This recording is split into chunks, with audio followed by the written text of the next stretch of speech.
Floyd Mayweather was spotted at the Cavs-Hawks game last night, but earlier this week he was on SiriusXM's Shade 45 radio talking about the fight and how he doesn't really believe that Manny was injured. After the fight, when he was sitting in the corner, no one was rubbing his shoulder. I mean, for him to say he had a torn rotator cuff, that's ridiculous. If his hand would have gotten raised, he wouldn't have said that. I mean, when you go back and look at the weigh-in, he raised both arms extremely high throughout the whole week and training camp leading up to the fight. He was going to the boxing gym. He was having workouts. He was throwing his left hand and right hand extremely hard and extremely fast. Mayweather went on to say in that radio interview that was the reason why he would not grant him a rematch. He's tired of all the excuses. Skip, what do you make of this? Stephen A. Smith, forgive me for saying this about Floyd Mayweather Jr., but this is getting more outrageously laughable by the day. And I guess if I can dredge up any sorrow for Floyd Mayweather Jr., it's that it is tearing him apart, that the world is giving him next to zero credit for what he accomplished in those 12 rounds against a man in need of rotator cuff surgery 2 days after the fight. So I guess Floyd is now denying that he even had surgery, that they fabricated the fact that Manny Pacquiao, now out for 6 months, had surgery. Or maybe Floyd is now so delusional that he's actually saying that Manny had a surgery he didn't need, that he just faked it, the injury, and went in and had the doctor go ahead and fix a shoulder that didn't need to be fixed so that he could take 6 months off and have an excuse for why he quote-unquote lost a fight that I still believe he won. And Pacquiao said again the other day, I won by 2 points after he had looked at the tape. And I will reiterate to you my stance of that, my stance, I was going to say Monday after the fight, I tweeted it round by round, and I had it 115, 113, Manny Pacquiao. So I'm completely with Manny, and I am 100% certain he actually had shoulder surgery. And I'm going to take the word of Freddie Roach's trainer, who said that 2.5 weeks before the bout, on May the 2nd, Manny Pacquiao hurt his shoulder so badly he had to quit sparring. The Filipino press reported he did not spar for those 2.5 weeks, and they continued to ask Freddie, where is he and what is he doing? And Freddie would say, sort of toying with the truth, if you will, well, I'm having him work out off camera. We don't want all these cameras. We don't want the press to watch him anymore. He wasn't sparring anymore because he was actually too hurt to even fight in the first place. And I will reiterate one last time, there was so much money at stake with a man who had been so fickle about fighting Pacquiao in the first place, who had run for Manny Pacquiao for 5 long years, that Pacquiao thought, okay, maybe if I can get that injection the night of May 2nd before the fight, I can tough it out, and I'll have enough of a right hand because I think I can beat him just with my left hand. And he tried and obviously failed to get the injection because somebody in his camp screwed up the day before at the weigh-in and forgot to check the box that he actually had an injured shoulder. I don't know what happened, but Pacquiao and company, the camp says, somebody at Top Rank just screwed up on that one. So he didn't even get the injection. He fought with a torn rotator cuff with no medication and fought his behind off, fought with guts and courage that Floyd Mayweather Jr. should actually be complimenting. He should now look forward to a rematch for money's sake alone, because Manny Pacquiao deserves a rematch that he would win. I thought he won the first fight. So I feel sorry for Floyd because he's getting no credit. Okay. And now he's actually, every time he walks in an NBA arena, he gets booed. The champion gets booed. He got booed in Atlanta. He got booed at Golden State the other night because nobody's giving him any respect for beating a one-armed man, Stephen A. Smith. I'm sorry to drive home the truth. What if they're booing him because they think the fight was boring? Well, but I'm saying they're giving him no credit for the boring fight of beating a man with one arm. With one. So, to quote my friend Stephen A., schooling a one-armed fighter. Okay. Schooling. Yeah. All right. Way to go, Floyd. Proud of you. Hey, Stephen A., you still there? Are y'all finished? Y'all finished? Okay, he's there. Y'all finished? He's still there. Yeah, I'm here. I just want to make sure y'all finish. Y'all got y'all little stuff out the way. Y'all are Because the finished, bottom but line y'all is this. need to start This because is I'm what not you sure do. you have anywhere to go on this one. I don't need to go anywhere, Skip Bayless. Freddie Roach reached out to me yesterday, and he still needs to know what shoes Oh, here I we go. want. Yeah, I okay. apologize, All Freddie right. Roach. I'm going to be on the website within the next hour for Tom Ford, my Tom Ford shoes. You'll be getting them this afternoon. Okay, that's number one. Number two, Freddie Roach is taking that position, Skip Bayless, because he recognizes what the world recognizes, regardless of the fact that the one ultimate contrarian in America, Skip Bayless, arguably the biggest contrarian in American history, the way you bloviate, you lost. Everybody accepts the fact that Manny Pacquiao lost this fight, but you. Oh, I'm sorry, and Evander Holyfield. I apologize. And Certainly Eva you and Evander Longoria. Holyfield. Yeah, you're both 31. So what? Here's the bottom line. Oh, stop it. The point that I'm trying to make to you is this. In the end, here's what it comes down to, okay? Floyd Mayweather won the fight. Floyd Mayweather highlighted immediately after the fight and beyond. He had both of his shoulders were messed up. Both of his hands, because historically he's had bad hands. They were messed up. He still showed up at the fight. He didn't make any excuses. George Foreman came on Mike and Mike afterward, and he pointed out how very few boxers go into a match without something wrong with them, because that historically happens. It did not stop Manny Pacquiao from showing up in a weigh-in like Floyd Mayweather said and raised both of his arms in the air. It did not stop Manny Pacquiao from going through that fourth-round flurry or that sixth-round flurry, which you thought were big deals that ultimately assisted in Manny Pacquiao in the crevices of your warped mind, having won the fight. The bottom line is that it didn't pan out for him. And so here you are, everybody's making these excuses. I want to take a moment to applaud, I repeat, applaud Floyd Money Mayweather. And here is why. Because it would be one thing to just stick out your chest, he's a coward, he's a punk, I won the fight, blah, blah, blah. Floyd isn't stopping there. He's highlighting and articulating what people like you said entering the fight and ultimately what was supposed to transpire. Y'all talked about Floyd running for Manny Pacquiao. Well, he showed up May 2nd, okay? And Floyd said going into the fight, I'm going to do what I always do, no matter what that was. The fight was a mega fight because Floyd, customarily going up against guys who are bigger but slower, now walked into the ring against a nemesis whose footwork was supposed to be faster, whose hand speed was supposed to be faster, whose ring savvy and generalship was supposed to be up on par with Floyd, and ultimately he still couldn't deal with it. He went from throwing 1,000 punches to throwing 400 and change and missing almost 400. This dude connected on 19% of his punches. The fight was a dud, not because of Floyd.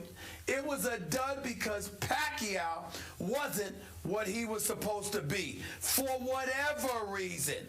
And now that you get an opportunity to engage in revisionist history and speak retrospectively, you want to turn around and talk about a rematch? Floyd might be getting booed. He had his headphones in his ears, by the way. He didn't hear the boos. But he might have been getting booed, but he walked away with over $200 million.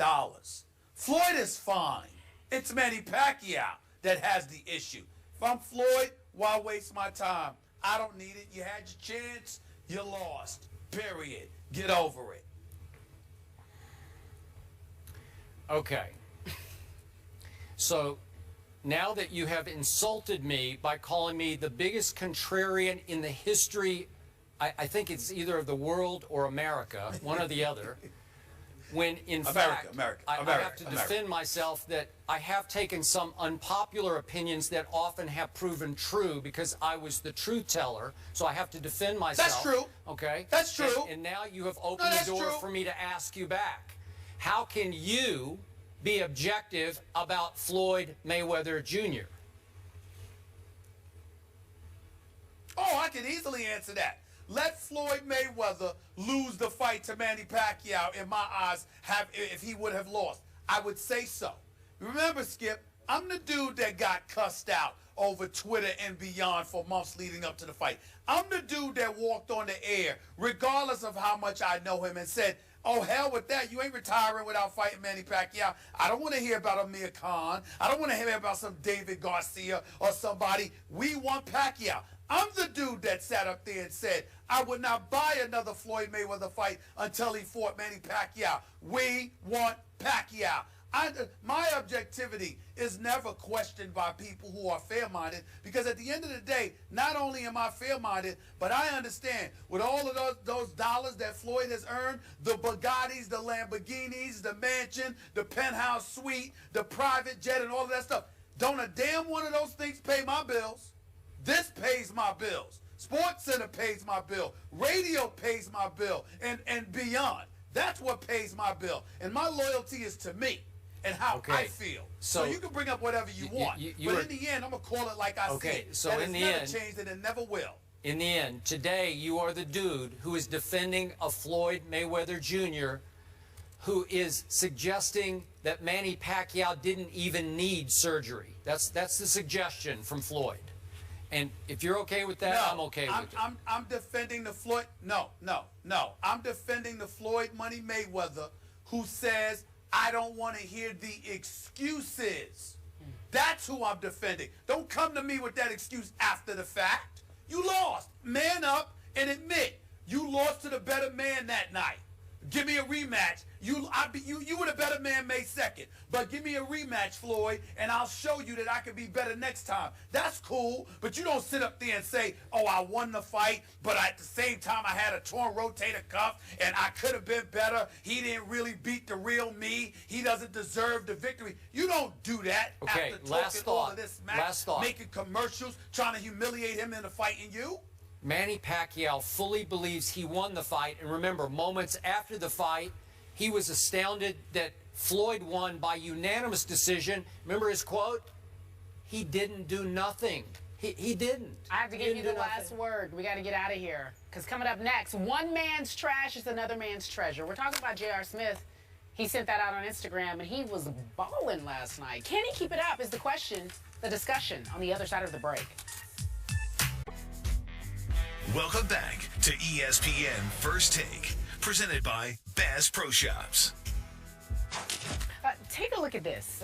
Tony Romo tweeting, "Where have you gone, Joe DiMaggio?" It's a picture of him, DeMarco, Jason Witten, having a good time. Maybe that's Orlando in the back a little bit. We can't really tell.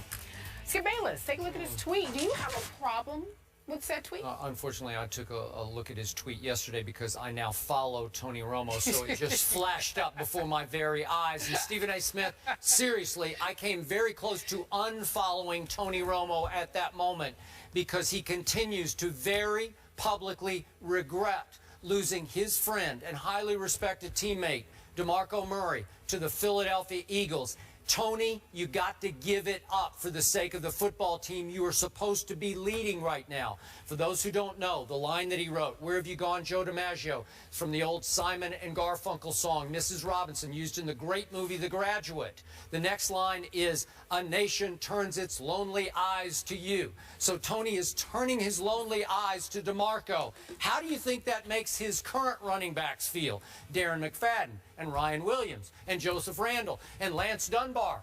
It makes them feel like, we don't work for you, Tony? Move on. You have to lead this team into next year. He's an Eagle. He's a rival. Let it go. Tony, hey, I might have to let you go.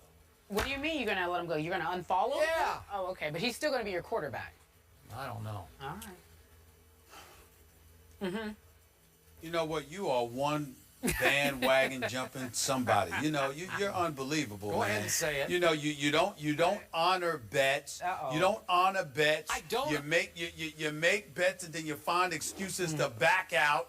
That's right. I said it. Bet. You do all of this other stuff. You still didn't honor the bet.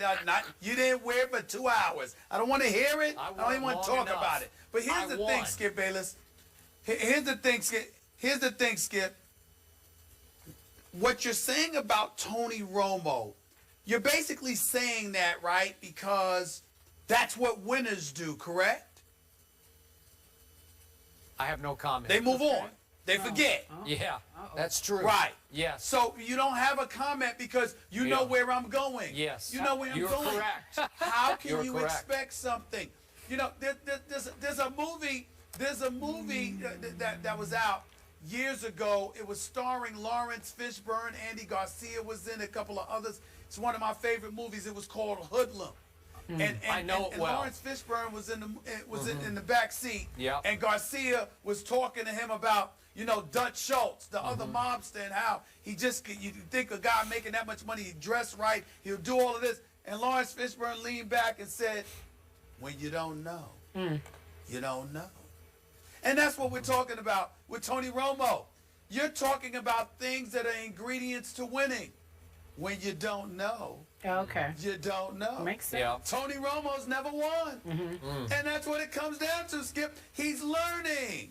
Be patient. Well, he did win a Teach him how playoff to game win, in Skip. Green Bay last Go year ahead, 'cause he hasn't that was won stolen anything from yet. him. He did. Yeah, because that was a catch. According We to don't him, know his that was a second catch. tweet. That was the second, I have no recollection of that. Yeah, right, I have right. no recollection of that Okay, whatsoever. here's my bottom How about line to them this Cowboys? discussion. You know what? I'm not sure my man Tony belongs on Twitter. I think he's going to trip, stumble, and fall on Twitter. It's only his third tweet. I How can know. you go that far and say I he doesn't don't belong know. on Twitter? That's a bad tweet. I got to tell you, that sends the wrong message Yet to you his followed current them. teammates. Yet you followed And you them. didn't So follow what does that Stephen say A. about you? Can you follow What Stephen does A? that say about you? It tells me I shouldn't follow anybody. How's Des doing? Is he tweeting okay? Are you okay with Tweeted it? about JR You last think? night. You think? It wasn't real deep. It was shouldn't have just like, followed him. Just damn, JR. You know, Just like, JR, that's Skip. all? Okay. Hey, Skip. yeah. When you don't know, you don't know. That's one of his favorite lines from one of his favorite movies. Where have you gone, Mrs. Robinson? Colts punter has an issue. The Colts punter has an issue with Ryan Tannehill's contract. Do you know him? Do you know that Colts punter guy? I know of him. You know He's of a him. celebrity punter. He's a celebrity punter. Yeah. He's in agreement with you. We're talking about it after the break. Back in a moment, guys.